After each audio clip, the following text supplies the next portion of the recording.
Hi, everybody. Claudia here from Hugo Coffee. Sorry.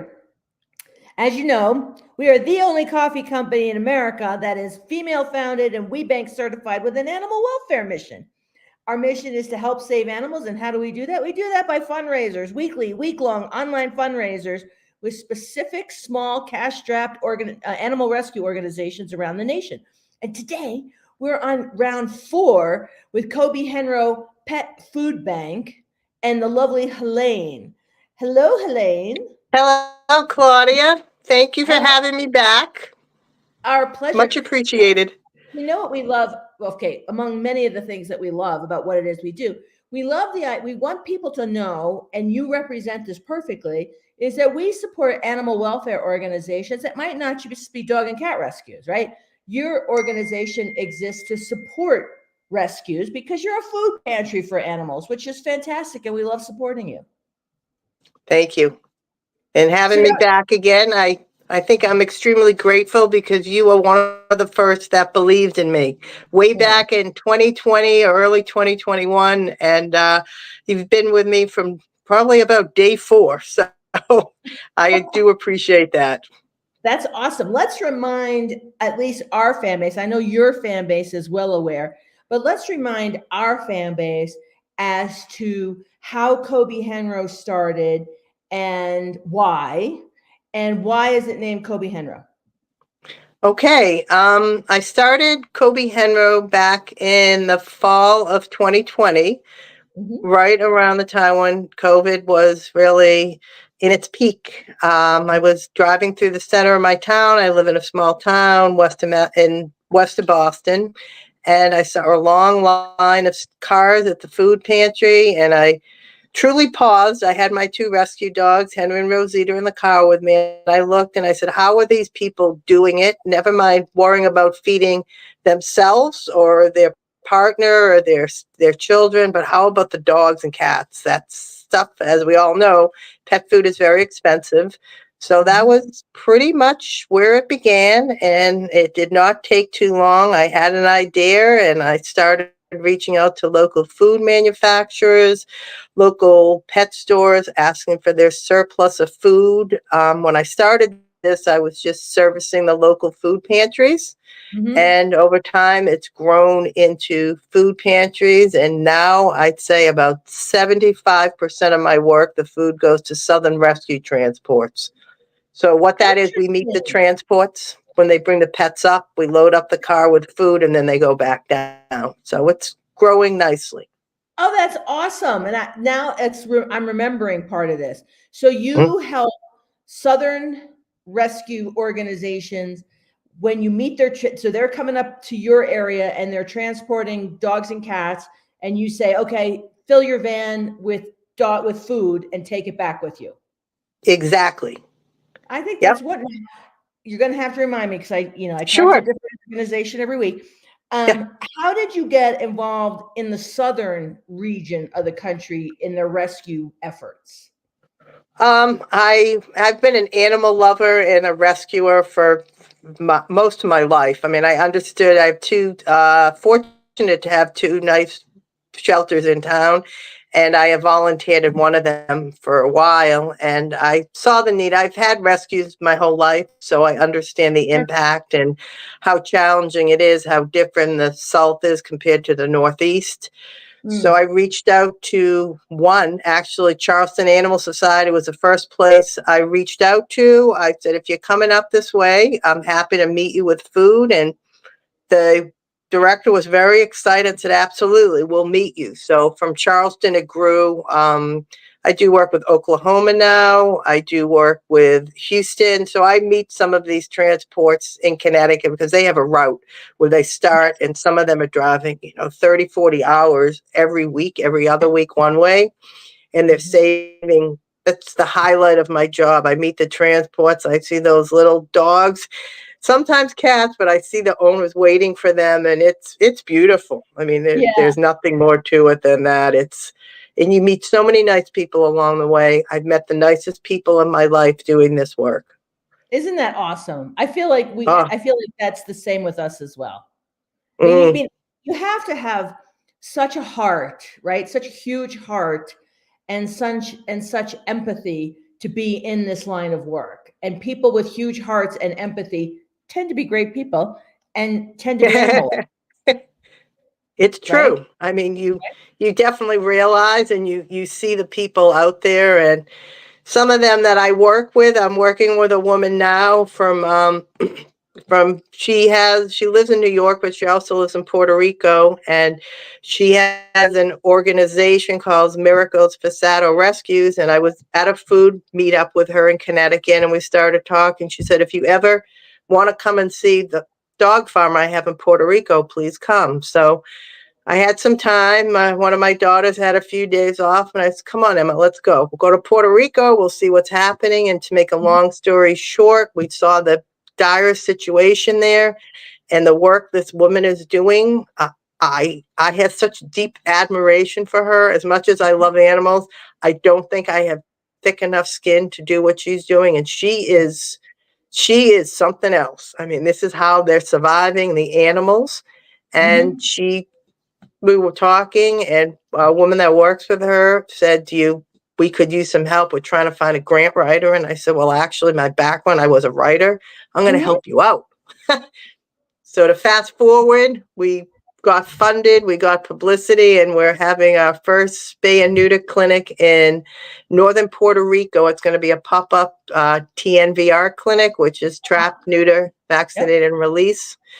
And we're doing that at the end of Is it March. We're for cats? raising funds for that. Is it just for cats? Is it the TNR Dogs. program for cats? So This is you're all dogs. interesting. So there's TNR of dogs. Yes. I always thought TNR referred only to cats. Yes, I've learned a lot too. There's different acronyms and terminology, but it's the same idea. You trap Yeah. them because you can't save them all. So I mean, you right, realize that. because these are street dogs. Correct. Just like cats are barn cats or out whatever cats that you trap, neuter, and release. So Right. they're Feral. Yeah, street they're dogs. out there. There's So the there's 650,000 stray dogs in Puerto Rico and 1 million stray cats. no. Oh Isn't my that god. awful? Oh my god, that's awful. So there's a how many? So how long is the pop up going to be? How long is it going to last? 1 day, 2 days? We're going to do 2 days. I've learned, I also connected with a vet in my next town who does clinics like this in different countries. So she's been a wonderful resource. And she explained to me how it works. It's 1 to 2 days. You get a vet. We finally Yeah. secured a local vet skilled in the TNVR because it's just like they just line them up. And I Yep. was able to see that in Charleston. I was able to visit their spay and neuter clinic and go in and see what they're doing. And they just line them up. Then they watch them 24 hours to make sure they're safe, and they're returned to exactly where they were taken from so they can stop the cycle. And the number that one animal creates is that 67,000 magical number. In 6 years they'll have that many puppies or Isn't that kittens. insane? Isn't that insane? Like the impact of spay and neuter is so extraordinary. It is. Rescue and adoption's wonderful, but to truly impact this world, it's got to be spay and neuter, right? It's Exactly. got to be decrease the size of the population of unwanted animals. Exactly. That's exactly So, what it is. And a lot of, I mean, anybody who is in rescue and gets the animals, it's wonderful. I mean, I've transported dogs back and cats from some very interesting places. My husband's been a very good sport because he just takes one along next to me when I have mine. And it's so important to spay and neuter, and you can save, and that's wonderful, but that's not going to get to the crux of the problem. So it's a spay and neuter and education and right. everything. And I have seen that. I mean, I just was blown away by what I saw in Charleston, that they are doing daily. I think in a week they're doing 200-300, maybe they're on it and they're doing it, but the number is so enormous. Every bit does help. So Sure. you're Sure. correct. That's where you do And, it. and a 2 day clinic has a huge impact. And it's just the beginning. Since Yes. obviously just the beginning, since you obviously got the grant for the first clinic to Hmm. prove up you prove up the success, you get the next grant and then the next Right. grant and then the next grant, right? You just Yeah. add evidence to the grants. And there are lots of organizations out there that fund this, which is Yes, and it's wonderful. been an adventure. You're right. So how much did you raise in grant funding, in grant writing? That number is pending. I'm not sure. I did get some corporate partners. I have a nephew who works also in animal welfare on the side, and he's been a wonderful resource. So he's helping me with the funding aspect. So it's connecting. I mean, it's getting publicity, getting private people who you touch. You have to find your market. I mean, I've learned this with the pet food bank. You need to find the people who rescue too. It's a different world. So they have to understand how dire the situation is and how important it is to rescue an animal and feed them and spay and neuter the ones that don't have homes. That's right. And then once Now, you find that market, you can start asking private people, and you just that's right. hopefully get one that says, oh yes, actually I have year end, I have some extra cash. So we're doing all kinds of fundraising. That's awesome. Now, when is this spay neuter clinic in Puerto Rico? March 22nd and 3rd in Vega Alta, Puerto Rico. It's up in the northern part, about Yep. a half hour from San Juan. So we'll be, with me, I still have obviously all my pet food bank going. So when people are donating now, they can either donate to the pet food bank or they can donate to the spay and neuter clinic. Fortunately with me, I have a lot of in-kind donations. So I get a lot of food donations, and I basically flip it from one place to the next. But I've been expanding, so I've had to spend more money on marketing and just kind of publicity to spread the word. And I always use extra cash to fill in for people that have animals that are underserved and don't have the cash. For instance, kidney specific food, things like that. Sure. But I have a feeling, Helaine, that you might have found your second calling. I hope so, because I'm very With the spay excited neuter about it. clinic. I think, and I have such deep, this woman is, God bless her. She always blesses me, and God, I can only bless her as much as I can. She is personally knows a lot of these dogs. So she thinks she can easily get 50 to 100 dogs trapped in the clinic that weekend, and we'll watch them and they'll go back. And the number of puppies that I was able to tour their feeding route and see what's going on with these animals. And these rescuers, they're just unbelievable. They're Yeah. such good souls, and they're the animals' friends, no doubt about it. Yeah. But I love that. I just love that you found like a second passion within the same world. Yes, And one that you can handle. Like, one of the reasons that I started Hugo Coffee was because I couldn't handle running an animal rescue. I couldn't right. handle the Ah, stories that, the origin stories of abuse and neglect. I'm not truly an animal rescuer. I'm an animal lover who yes, you wants are. who wants to support animal welfare organizations. Like, that's my passion. But me Right. actually doing it, like what your friend down in Puerto Rico does, that's really hard stuff. That's just really hard stuff. And God love you for, like, it's so great that you connected with her, that you could support her with with your grant writing, as well as every other way you support animal rescue. I think it's wonderful. I think it's wonderful, Helaine. Thank you. Well, I think there's a little team of us, and we all have our own specialty. So there's things I do that the other people cannot do, and then everybody else does things. So we work together with the same mission. And the animal, somebody said to me when I started this, it takes a village. And as I said to her, this is just such a cool place to be a villager, because the people and the animals, it makes you feel good. And let's face it, we could all use some let's feel good vibes these days. God So knows. yeah, God knows. so Yeah. it's 100%. nice All to right. see. Now, Helaine, let's remind your fan base, and I hope you've expanded your fan base to include the Puerto Rican rescues fan base, because they should be fans of yours. If they don't know you, they Yes, better know you. yes, they are. But let's remind the fan base of what the fundraiser is. So the fundraiser is a week-long fundraiser that began Monday morning and it ends Sunday at midnight. And with the fundraiser, Hugo Coffee donates $2.50 for every single item sold on the website during the course of the week-long fundraiser to Kobe Henro. And Right. so we want to get the word out, and it's every item, not every order, every item. And Betty's Brew. Do we still have Betty's Brew? We do, and it's Elaine's favorite. Oh, yay. We still have the Betty's Brew. We're actually going to retire Betty's Brew soon, Helaine. That was okay. in honor of Betty White, and we donate $5 for every bag of Betty's Brew sold, which is really good. It's our breakfast blend. But anyway, so $5 if you buy Betty's Brew, $2.50 for every other item on the website. We are going to launch in lieu of Betty's Brew, with the benefit of a doubling down donation, a Rosie's roast, which is my new rescue, and then Beth's rescue is Jack. So we're going to do Smilin' Jack roast, and then a Rosie's roast, which is my dog.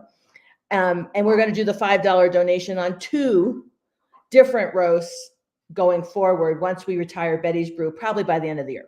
But anyway, so we still have big news. I know. And we're also going to launch a cat brand, Helaine. Oh, nice. Because we know the cat folk don't love getting a dog on their bag. Yeah, you got to be careful with that. There's dog folk, and then there's cat folk, and some are all, but yep. There's lots of cats out there. And I must tell you, I grew up with dogs. I'm such a dog person, but transported a couple cats back on a couple trips, and cats are really nice. I like them. Yeah, they're mysterious. Yeah, cats are awesome. So anyway, I just want to remind the fan base, and also that it ends Sunday at midnight and it's Friday. So we have 2.5 more days. So we got to get the word out. You're doing a great job on your social media. Beth's doing a great job on our social media. We just got to keep that up and get the word out. So we want to get people to buy for the next 2.5 days. And then, Helaine, say we kill it. What kind of impact would like $300 to $500 have on you? Oh, that'd be very nice. Everything, I equate all this now. This part of what I'm doing now, I can break down. It's every $150 is the number, the magic number that spays a dog. So that is helpful, and $150 towards the pet food bank. That gets enough of the specialty food we need. Or I'm just trying to help spread the word. Anybody I knew that has gone out or is going out to Utah, I always tell them to stop by and grab a cup of coffee in the airport, and they've been good. Thank you. Now, Helaine, you might. I don't know the statistic off the top of my head. But what is the statistic of the impact of neutering or spaying one dog? One dog, I just went through this. One dog that is not spayed mates with another dog that's obviously not spayed.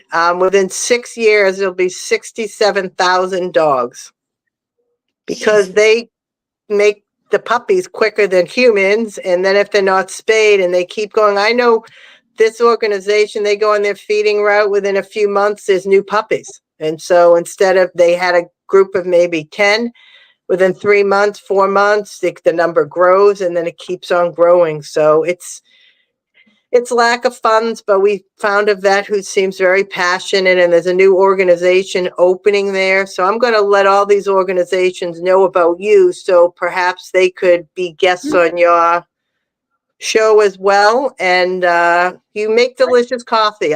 I pitch it for you at my events in Boston, and you have good stuff, and it's just a matter of spreading the word and letting people know. So we all have to help one another in this animal rescue world, and this world in general. I mean, so that's right. We're all in this together.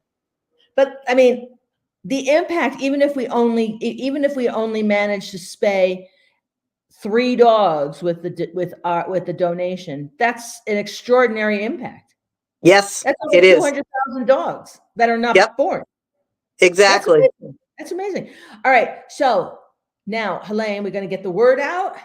Yep. And we're going to get people to buy for the next 2.5 days, so that I can write you a big old check on Monday to either spay animals and prevent the birth of many, many unwanted pet dogs, or help feed the dogs that exist, that are on this earth, that you're helping with Kobe Henro Food Pantry. There you go. All right. Thank you very much. You're fantastic. I must thank you. You, like I said, you believed in me, and we all have to stick together because we're made of the same stuff. We animal lovers that are deep into it and aware that we can't do some of the real hard nitty gritty that others do, but our heart's still there. So That's right. it's teamwork. And let me tell you, you're fantastic. We Thank you. love working with you. We love supporting Kobe Henro, and we're going to do it for as long as we live. As long as There we you exist, go. we're going to do it. All right. Well, thank you so much. Much appreciated. And Beth too. She's fabulous. So we'll keep the mission going, and any support is deeply appreciated. Every penny goes to the mission. Best job I've ever had, even though it's all volunteer and I'm not making money doing this, but it's just, I think I had mentioned this is, my mom was an amazing animal lover. And since the time I started to now, she has passed away, but I know she is digging this and smiling and saying, that's my baby. She's kicking butt. So she's this so is for proud of her. you. Yes, that's amazing. That's fantastic. All right, Helaine, you have a wonderful weekend. Thank you. We will be in touch on Monday, and fingers crossed that we kill it. All righty. Thank you so much, Claudia. Keep up the wonderful work. And I look forward to the Jack and Rosie blend. I have to come meet those two one of these days because they're adorable. You sure do. You absolutely do. All righty. All right, Helaine, you take care. Thank you. You as well. Okay, bye. Appreciate it. Bye-bye.